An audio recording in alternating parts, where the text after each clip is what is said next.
Eu estou feliz de estar aqui nessa manhã. Sempre é um motivo de alegria compartilhar as escrituras, compartilhar um estudo bíblico. É um momento de celebração, é um momento onde a igreja se reúne em torno de Jesus. Quando a igreja se reúne em torno da palavra de Deus, a fim de entendê-la, é em torno de Cristo e na presença de Cristo que nós estamos. Portanto, eu quero convidá-los a ir comigo na sua leitura em Atos capítulo 2, versos 46 e 47. Esse trecho bíblico vai ser introdutório, mas não vai ser determinante para o estudo. Eu não vou me aprofundar nele no decorrer do estudo. Atos capítulo 2, versos 46 a 47. Hoje nós falaremos sobre membresia. E é um desafio falar sobre esse assunto em alguns aspectos. E eu tive que fazer a escolha entre profundidade ou generalização, entre dar o panorama da coisa e falar de forma abrangente ou me aprofundar em pontos. Ambos os lados ou ambos os aspectos seriam proveitosos, mas eu escolhi hoje dar o que seria uma vista de cima da coisa, o que seria um panorama geral da coisa, que eu creio que há de nos enriquecer e também nos introduzir ao assunto. É sempre importante ter considerações introdutórias a assuntos que nos são novos, porque assim nós temos um ponto de partida para aprofundamentos posteriores.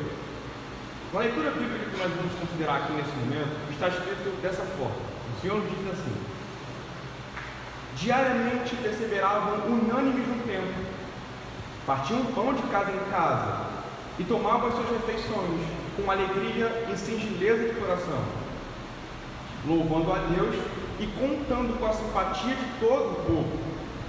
Enquanto isso, o Senhor lhes acrescentava dia a dia os que iam sendo salvos. A perícope desse trecho bíblico é daqui do versículo 42 ao versículo 47, onde você tem um recorte de significado aqui. E existe uma mensagem que o trecho bíblico quer nos passar. O trecho bíblico quer mostrar para nós como era a vivência das pessoas que eram salvas. E o que nós precisamos entender sobre a vivência dessas pessoas, que no decorrer do livro de Atos será expressa, é que era uma vivência comunitária. A vivência dos salvos era uma vivência comunitária. E eu chamo a atenção de vocês novamente no verso 47, onde é dito o seguinte: enquanto isso, verso 47, enquanto isso, o Senhor lhes acrescentava dia a dia os que iam sendo salvos. O Senhor acrescentava a quem e aonde? Para onde? O Senhor acrescentava a comunidade. Jesus salva as pessoas e traz para o contexto comunitário. Esse é o modus operandi do Senhor. Ele tira do império das trevas, do domínio de Satanás, da alienação em relação a Deus e traz para o contexto comunitário. E essa vivência comunitária é justamente a vivência da membresia. Antes que me aprofunde um pouquinho no assunto, eu quero te contar uma experiência pessoal. E é uma experiência de 10 anos atrás. E a gente percebe quando está ficando velho, e quando a gente vai referenciar o passado, a gente já fala de uma década atrás. Mas foi uma experiência bem interessante, eu gostaria de deixar claro para vocês aqui. Em 2010, foi o ano onde eu me converti ao Senhor. Eu tinha 14 anos de idade. Naquele período eu conheci Jesus Cristo. Esse também foi um ano onde eu comecei a estudar bateria e me aprofundar no instrumento musical, por influência do pai e tal. E é importante conectar as duas coisas por uma razão. Eu fui salvo não no contexto eclesiástico. Eu não fui salvo dentro de um contexto de manifestação evangelística de uma igreja. Eu fui salvo na sala de aula, enquanto conversava com 3 assembleanos, pessoas fervorosas. Acho que dá para entender algumas coisas a partir daí. E elas me apresentaram o Evangelho de Jesus, e ali as coisas começaram a mudar. Período de convicção do pecado, e logo depois uma transformação de vida, de comportamento e de afeição. Eu amava Jesus. As coisas mudaram a partir daí. No entanto, não significava que as coisas estavam no lugar. Pessoas que são recém-convertidas e acabam de ser salvas, não têm as coisas no lugar. Pelo contrário, tem a perturbação, problemáticas e confusões. O que aconteceu comigo a partir daí é que eu tinha a seguinte convicção: meus pais tiveram uma experiência negativa com a igreja no passado, certo? Não foi legal para eles. Eu lembro muito bem de ouvir essas conversas e eu lembro muito bem o que aconteceu dentro daqueles contextos. Eu encontrei Jesus em termos pessoais e individuais, eu tive um encontro pessoal com Jesus. A minha perspectiva de vida naquele momento, ou de cristianismo, é que eu o viveria em termos pessoais, em termos individuais. Era o tipo de consciência que eu alcançava até aquele momento. Por quê? Por conta do ponto de vista de frustração de testemunhos anteriores. Até que meu professor de bateria, um assembleano fervoroso também, ele veio conversar comigo acerca da minha conversão. E é interessante como Deus faz as coisas. E eu tive um diálogo com ele, um diálogo breve, mas que transformou minha vida a partir daquele momento. Acho que ele nem sabe desse tipo de coisa. Mas o que aconteceu comigo foi o seguinte: eu disse para ele que tinha acabado de ser salvo, que agora eu lia a Bíblia, que eu orava e agora eu amava Jesus. E ele disse para mim: cara, que legal, mas você está em que igreja? Onde você congrega? Eu falei para ele: eu não congrego e também não pretendo fazê-lo. Eu acho que está bem assim, as coisas estão pai, no caminho com Jesus. E ele fez uma alegoria que eu nunca mais esqueci e foi marcante para mim. E olha o que foi que ele disse. Ele disse o seguinte: olha, imagina comigo o seguinte: imagina que você tem um fogaréu e desse fogaréu você destaca uma brasa dele. O que vai acontecer com essa brasa? Bem, enfim, ela vai esfriar, não vai mais ter qualquer tipo de fogo nela ou algo assim. E ele disse para mim: da mesma forma, se você resolver ter um tipo de vida cristã individual, o que vai acontecer com você é que você vai esfriar e sua fé vai se definhar. Eu entendi o que ele quis dizer do seguinte ponto de vista: se eu não estiver no contexto da igreja, a paixão e o amor que eu tenho por Jesus vai esfriar definitivamente. Isso para mim foi o suficiente para que eu corresse atrás de uma igreja naquela semana mesmo e voltasse a congregar. Mas eu gostaria de expandir um pouco essa analogia dele. Não é apenas o fato de que uma brasa destacada do fogaréu esfria. E então, dentro da analogia, um cristão que não está dentro do contexto eclesiástico vai esfriar na fé.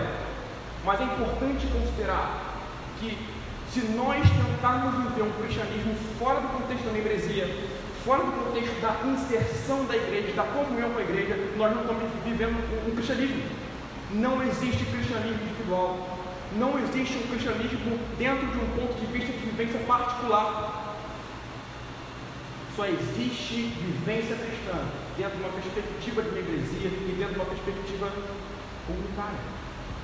Essa é a verdade fundamental do cristianismo. Jesus salva pessoas individuais para contexto comunitário. Não existe cristianismo, portanto, isolado. Não existe, portanto, desigrejados que possam se confessar cristão. Naquela época eu entendi, portanto, de que para que eu pudesse vivenciar a realidade cristã, e hoje, evidente, a minha compreensão sobre isso é muito mais profunda, eu tinha que viver dentro do contexto eclesiástico. Viver a vida cristã era viver em contexto de igreja.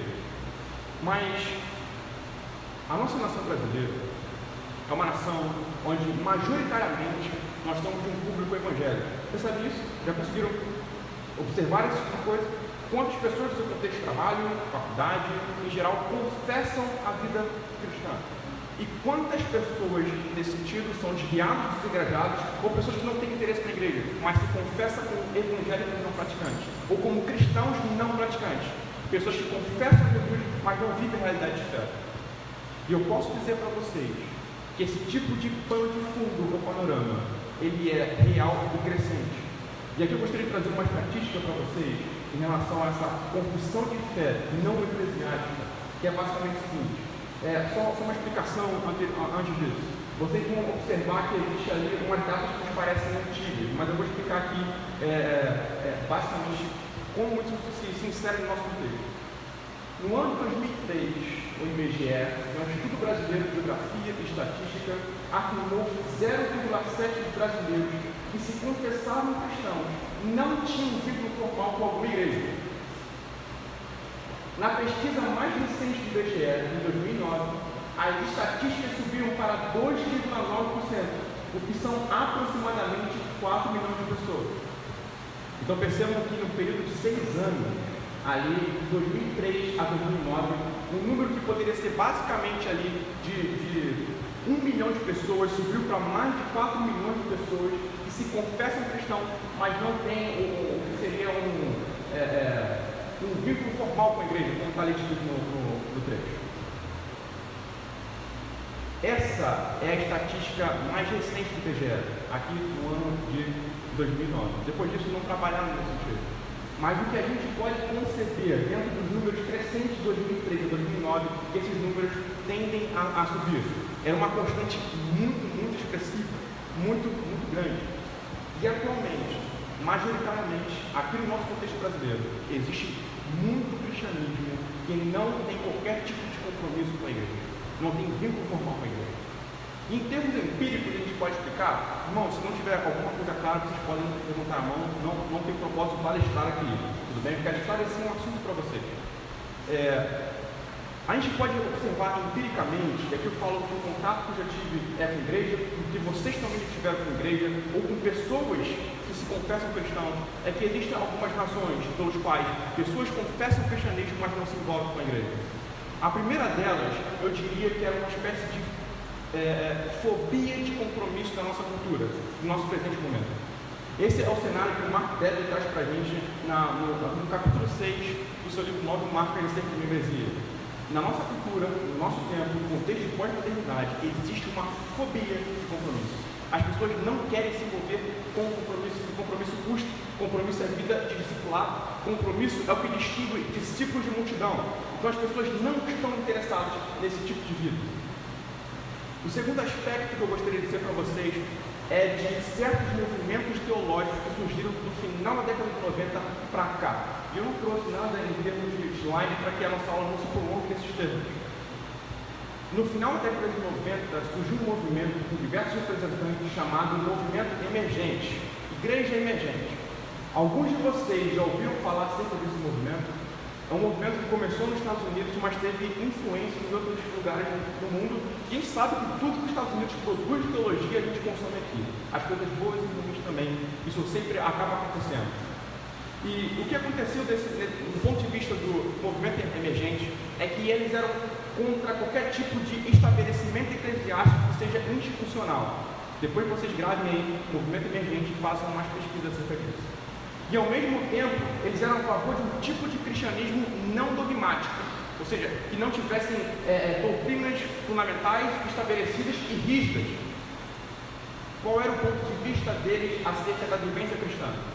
Eu vou colocar nesses termos aqui, vai parecer engraçado, vai parecer fútil, mas exatamente isso que eles se propõem a fazer. A vida comunitária deles é se encontrar nas quartas-feiras com alguns amigos no Starbucks para poder conversar algumas coisas relativas à fé, ou como algum filme no DNA, no contexto de cultura, impactou a sua espiritualidade e coisas semelhantes a essa. Não um cristianismo que pregue a ira de Deus, o inferno ou coisas semelhantes, mas apenas algo que seja confortável, afável, que nos mostre o amor de Deus, porque o amor sempre vence. Já ouviram essa expressão? É de um grande líder emergente, chamado Rob Bell. Ele também é desse ponto de vista de igreja, onde não tinha um compromisso comunitário e que também flexibilizava certas doutrinas que poderiam atrapalhar a vida das pessoas. Então, basicamente, eu vou dar esses dois pontos de vista para vocês, para que a gente possa avançar. Basicamente, é o tipo de problema que a gente tem, porque a gente enfrenta com hoje desigrejado. Também tem o fato de que existem muitas pessoas que foram feridas por igreja, seus parentes ou elas mesmas. A razão pela qual eu não queria igreja há 10 anos atrás era justamente por isso. Meus parentes foram feridos no contexto de igreja. Portanto, eu tinha um certo avesso a isso. Os parentes de vocês provavelmente podem ter passado por isso, por conta disso eles não querem saber de igreja. Então, acho que esses três pontos definem bem para a gente o porquê desses números crescentes da estatística, apesar da estatística não definir exatamente os porquês das coisas. Então, eu vou avançar mais um pouco com vocês. Eu gostaria de avançar para o que nós veremos hoje, que seria as nossas repartições de aula. Eu gostaria de ver com vocês a ideia de membresia como a embaixada do reino, imagem do reino e pacto de membresia. Por conta do tempo que a gente tem, que é escasso, a são agora 11h22, eu vou trabalhar com vocês só o primeiro ponto, a membresia como a embaixada do reino, e que é um ponto relativamente extenso. Mas antes de dar continuidade aqui à nossa aula, eu gostaria de fazer uma pergunta a vocês, e peço que vocês me devolvam, que vocês me respondam, para que assim a gente inicie uma discussão sobre isso. E a pergunta é simples. O que é membresia? Como vocês definem para mim membresia? No ponto de vista de vocês, o que membresia, que é o assunto da nossa marca hoje, significa. Então, o David colocou em termos do ajuntamento do povo de Deus, certo, David? Alan falou sobre a reunião dos regenerados, daquele que nasceram de novo, e a dona Rita acerca da reunião dos salvos. A resposta de vocês estão perfeitas, estão muito bem definidas. No entanto, eu gostaria de uma definição um pouco mais abrangente, e no próximo slide a gente tem uma definição um pouquinho mais abrangente em relação a isso. E diz o seguinte: a membresia é um grupo de cristãos que se reúnem regularmente em nome de Cristo para confirmar e supervisionar legitimamente a participação uns dos outros em Jesus Cristo e em seu reino, mediante a pregação do Evangelho e a prática de suas ordenanças. Aqui a definição foi um pouquinho maior. Se quiserem anotar, depois eu vou disponibilizar o slide para vocês, ok? Então, essa parte grifada, existe uma expressão muito interessante. Eles se reúnem regularmente em nome de Cristo Jesus para confirmar. O que vem a ser esse confirmar? Ou seja, declarar verdadeiro ou falso. É o contexto comunitário e a existência da membresia que diz para você se você é salvo ou se você não é salvo. Essa é a intenção do autor Jonathan Leeman quando ele colocou essa frase ali. Ou então, depois ele vai trabalhar e supervisionar legitimamente a participação uns dos outros em Jesus Cristo. Essa ideia de supervisionar é justamente de observar o andamento da fé da membresia. Como os cristãos que estão caminhando? Estão caminhando em obediência, em submissão ao senhorio de Jesus Cristo? Estão caminhando em sua devoção real por Jesus? Estão caminhando em santidade? Representam verdadeiramente a noção do reino de Jesus e a pessoa de Jesus? Correspondem à sua confissão de fé? Esse é o objetivo então da reunião da membresia. Confirmar, dizer, esse cara aqui é salvo, esse cara aqui não é salvo no nosso contexto. Ou então, supervisionar legitimamente a participação uns dos outros. Até aqui está claro? Vamos avançar um pouquinho então. Eu não quero necessariamente definir igreja apenas dentro do contexto de membresia, mas é importante que boa parte da nossa conceituação de igreja, o entendimento que a gente tem de igreja, deve se firmar dentro do contexto de igreja local. O Novo Testamento trabalha o conceito de igreja mais em termos locais do que em outros termos, do que em termos gerais. Portanto, é possível trabalhar o conceito de igreja de forma intercambiada com o conceito de membresia, mas não de forma exclusiva. E eu vou dizer por que não de forma exclusiva. No próximo slide aqui, tem a ideia de igreja universal, então é a igreja do Macedo aqui, igreja universal. A igreja universal carrega o sentido de o povo salvo por Deus em todas as épocas e em todos os lugares. A igreja local deve ser uma expressão dessa igreja em sua comunidade. Então, o que é a Igreja Universal? É justamente o que seria toda a existência da igreja, desde que Jesus afundou os apóstolos até agora, em todas as localidades, em todos os contextos. No entanto, diferente da igreja local, a Igreja Universal só tem salvo. Eu sei que até como a gente definiu ali, a intenção da membresia, do contexto de membresia, de suas funções em termos de membresia, é que só haja salvos ali. A igreja deve ser comunhão, não somente do salvo, mas por vezes essa não é a realidade total da coisa. Por vezes, muitas pessoas se mostram como pessoas não convertidas dentro do contexto de membresia e por isso precisam ser excluídas ou afastadas dentro do contexto de comunhão. Tudo bem? Mas, no geral, essas duas definições são importantes. Igreja local, membresia e também um projeto universal, uma ideia universal que é a comunidade apenas dos salvos, que abrange todas as coisas em todos os sentidos. Antes de eu passar para o ponto da embaixada, onde a gente vai se demorar mais um pouco, vocês querem algum esclarecimento nesse ponto? Há alguma dúvida? Podemos ir? Ok. Então eu vou avançar com o nosso primeiro ponto, que é sobre a ideia da igreja como embaixada do reino. E aqui a gente tem uma definição interessante. Uma embaixada é uma instituição que representa, grave essa palavra, foque nessa palavra, representa uma nação dentro de uma outra nação. Ela declara os interesses do país de origem em relação ao país anfitrião. e protege os cidadãos da nação de origem que moram na nação anfitriã. Qual o objetivo, portanto, da embaixada? É justamente declarar e defender os interesses da sua nação de origem. E também deixar claro ali o que seria as ideias, o que seria a representatividade daquela nação do qual ela está representando ali. Mais para frente, a gente vê que, aplicando isso dentro do contexto de membresia e até particularizando a coisa, observe o seguinte: um membro da igreja é uma pessoa reconhecida oficialmente e publicamente como um cristão diante das nações, assim como alguém que compartilha a mesma autoridade de legitimar e supervisionar oficialmente outros cristãos em sua igreja. E por que eu trouxe essa definição aqui em particular?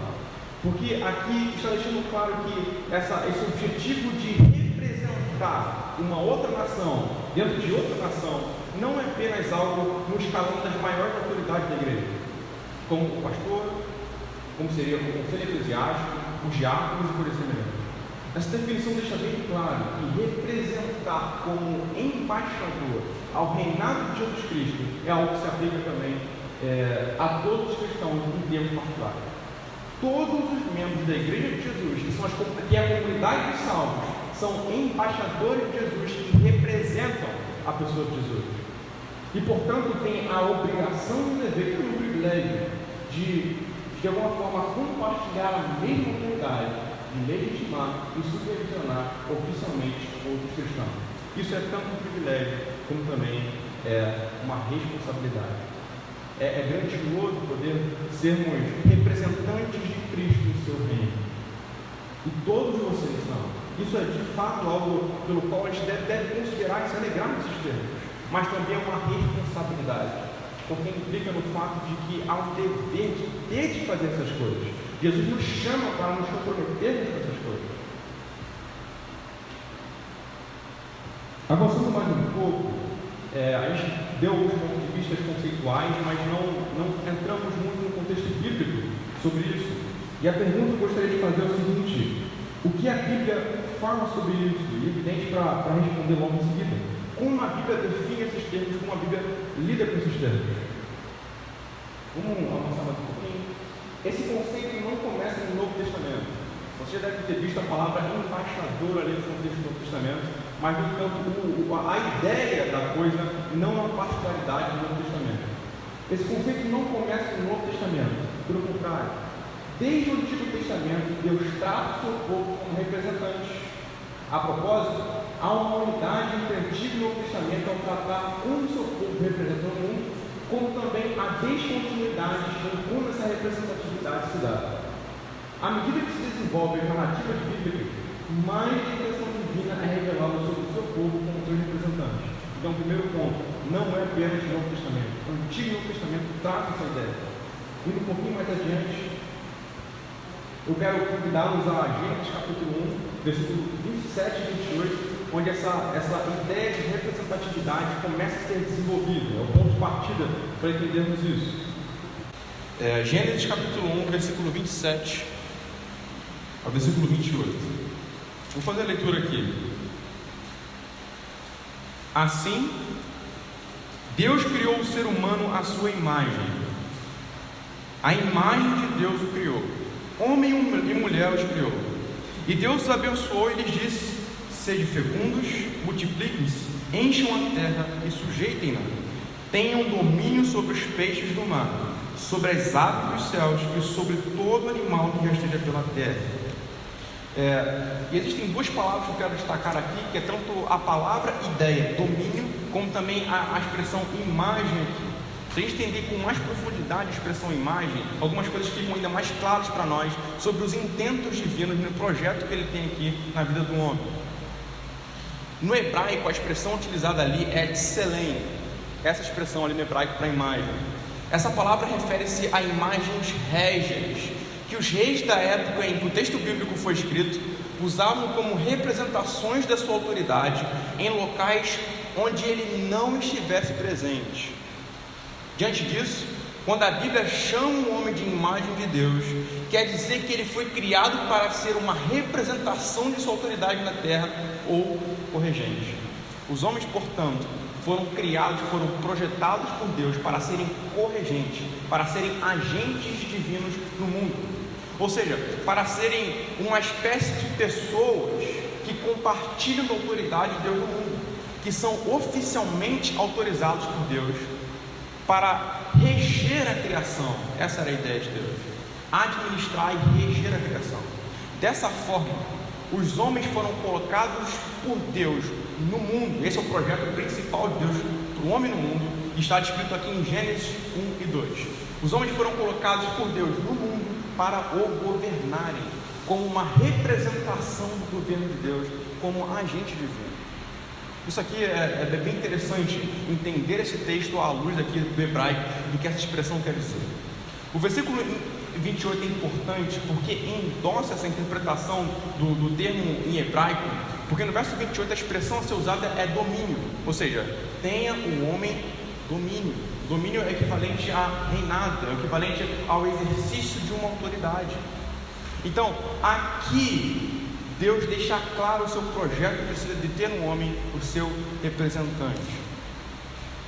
Mas a coisa não fica aqui dentro do contexto de Gênesis, onde a gente pode aprofundar um pouquinho a perspectiva. Em Gênesis capítulo 2, verso 18, que eu convido vocês a lerem, depois vamos observar o slide, é dito o seguinte: o Senhor Deus disse ainda: não é bom que o homem esteja só, farei para ele uma auxiliadora que seja semelhante a ele. E aqui a coisa toma uma proporção ainda maior, porque quando o texto bíblico usa a expressão homem aqui, não quer se fazer uma particularidade do que seria homem em sexo masculino, mas a ideia aqui é de humanidade no termo hebraico. O Igor Miguel explica muito bem isso num videozinho que ele tem. Depois eu posso mostrar melhor para vocês esse vídeo. A expressão do hebraico, ali no segundo parágrafo, para o homem nesse trecho, carrega o sentido de humanidade, e não necessariamente alguém de sexo masculino. Ou seja, não é desígnio de Deus que a humanidade viva fora de contextos relacionais. Vocês percebem então que a coisa está tomando uma proporção dessa representatividade ainda maior. A missão de Deus para a humanidade de serem representantes seria cumprida no contexto comunitário. Então, a ideia de Deus para a humanidade não é que apenas um homem reja a sua criação, mas que uma comunidade assim o faça. Ali em Gênesis, essa intenção divina já está escrita e já está colocada. Deus queria, e aqui Gênesis 1 e 2 precisa ser entendido como um projeto, a finalidade de Deus para o homem. Ou seja, o que Deus quer aqui? Que uma comunidade reja e dê continuidade ao governo de Deus na criação. No decorrer do desenvolvimento das narrativas bíblicas, nós vemos esse tipo de coisa se aprofundando. Então, outros textos bíblicos em Gênesis, existe uma espécie de, não apenas em Gênesis, mas no Antigo Testamento, existe uma espécie de progresso nessa ideia de representatividade dentro do contexto de comunidade, até que a gente chegue no Novo Testamento. Ok? Sobre esse trecho em Gênesis, está claro? Podemos caminhar? Vamos lá, Gênesis capítulo 12, verso 3. Em você serão benditas todas as nações da terra. Ou seja, a descendência de Abraão representaria o Senhor para as demais nações que estavam em torno do povo. Salmo 86, verso 9. Todas as nações que fizeste virão. E ali eu fiz questão de grifar a expressão virão, porque a ideia é que dentro do contexto de Jerusalém e de Israel, as demais nações se reúnam em torno de Israel para ouvirem do Senhor e aprenderem do Senhor. Então, Israel representaria a voz do Senhor e a autoridade do Senhor para as demais nações em torno deles. Isaías 54, verso 3, onde é dito: a sua posteridade possuirá as nações. E nesse capítulo 54 de Isaías, é falado acerca da abrangência da missão e do domínio de Israel. E aqui está sendo dito que a sua posteridade possuirá as nações. Novamente, Deus concedendo autoridade e representatividade àquilo que é o seu povo. O povo de Deus, portanto, o representa. Ok? É importante que a gente tenha esse tipo de leitura acerca do Antigo Testamento. Eu basicamente apliquei aqui aquilo que nós estudamos em teologia bíblica sobre o que seria a restauração cósmico-comunitária. Deus está restaurando um povo. Deus, portanto, deu mandatos a um povo para que seja seu representante em Gênesis 1 e 2. Esse propósito se perde no capítulo 3. E daí em diante, Deus está buscando novamente esse povo com atos salvíficos para que esse povo seja colocado na posição que Deus planejou para ele, que era justamente de representante do Senhor, da palavra do Senhor e dos desígnios do Senhor. Agora eu quero trabalhar um pouquinho alguns trechos do Novo Testamento, mas eu quero fazer uma pergunta aqui para vocês. Está ficando claro? Está indo? Beleza? Vamos lá então. Trechos do Novo Testamento. Aqui eu vou ler com vocês esse trechinho aqui.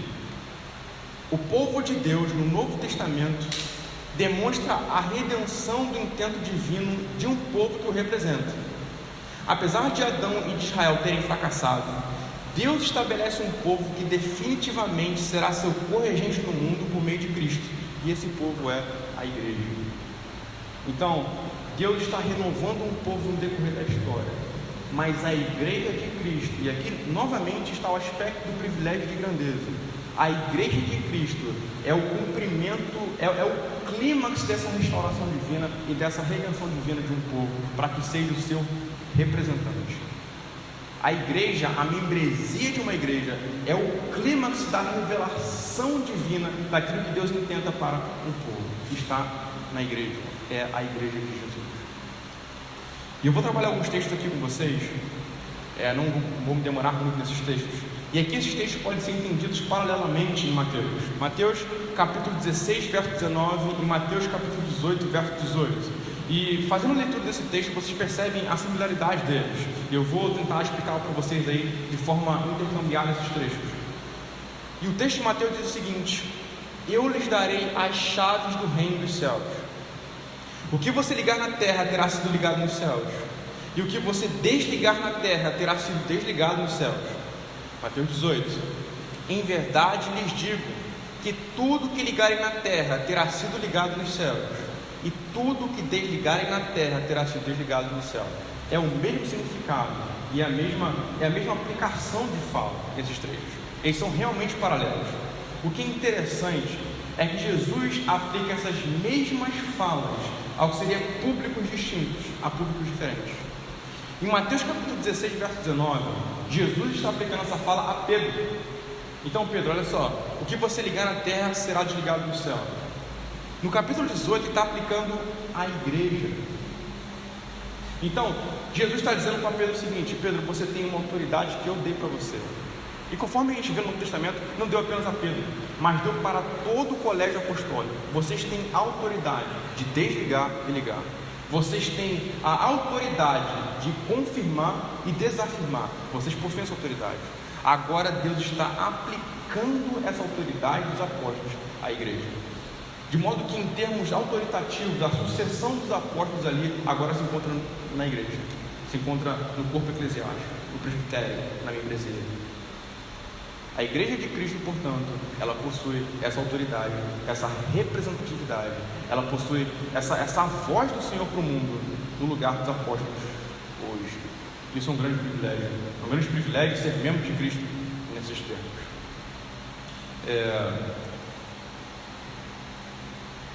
Eu vou aplicar, eu vou um pouquinho mais adiante, a gente está perto de fechar. Eu não vou ter necessariamente o que seria aquela grande conclusão, pelo fato de que a gente partiu a aula aqui, porque o tempo não deu para coisa, ok? Mas, indo um pouquinho mais slide, Jesus é bem claro em sua afirmação. A igreja de Cristo tem o dever e a autoridade de confirmar o vínculo de alguém com o reino de Cristo, ou de excluir do seu contexto caso a confissão de alguém acerca de Cristo não corresponda à vida que ela leva. O texto de Mateus 18 quer dizer exatamente esse tipo de coisa. O texto ali está no contexto exato ali da exclusão de um membro impenitente. E quem é que faz essa exclusão? É a igreja. Quando ela vê que essa pessoa não está andando de conformidade com a sua confissão. Essa é a grandeza do embaixador. Isso é o que significa ser embaixador de Cristo. Afirmar ou negar a confissão e a profissão de fé de alguém, se é válido ou se não é válido. E ser representante de Cristo para o mundo. Isso demonstra o grau de representatividade que a igreja tem nos planos de Deus como sua embaixada. A igreja, portanto, é justamente a conclusão desse plano de Deus, de ter um povo que governa em seu nome, um povo por meio do qual Cristo governa, um povo ativo como representante do Senhor, e que são vozes do Senhor para esse mundo, que são representantes da autoridade de Deus para esse mundo. Isso é a igreja de Cristo. Isso pode ser aplicado perfeitamente a cada um dos membros que estão aqui. Nós somos embaixadores de Deus, nós somos embaixadores de Cristo. Cristo age no mundo em relação ao seu povo e aos de fora por meio de nós, por meio da membresia. Portanto, quando a gente compara justamente aquele ponto de vista teológico emergente que a gente tratou no início, ou então essas estatísticas de pessoas que confessam, mas não se envolvem com a igreja, a gente percebe que é total loucura pensar nesses termos. Não é um privilégio maior ser um cristão individual do que ser um cristão membro de igreja. Não é um privilégio maior. De fato, não existe cristão individual. Não é melhor um cristianismo particularizado do que um cristianismo comunitário, porque um cristianismo comunitário representa o cetro de Deus nesse mundo. Portanto, irmãos, eu vou fechar aqui, já que seria o ponto, para que a gente não se delongue tanto. Acho que a gente já está aí 11h45. Então, em geral, é importante que a gente entenda isso, entenda esse privilégio e também essa responsabilidade. Ok?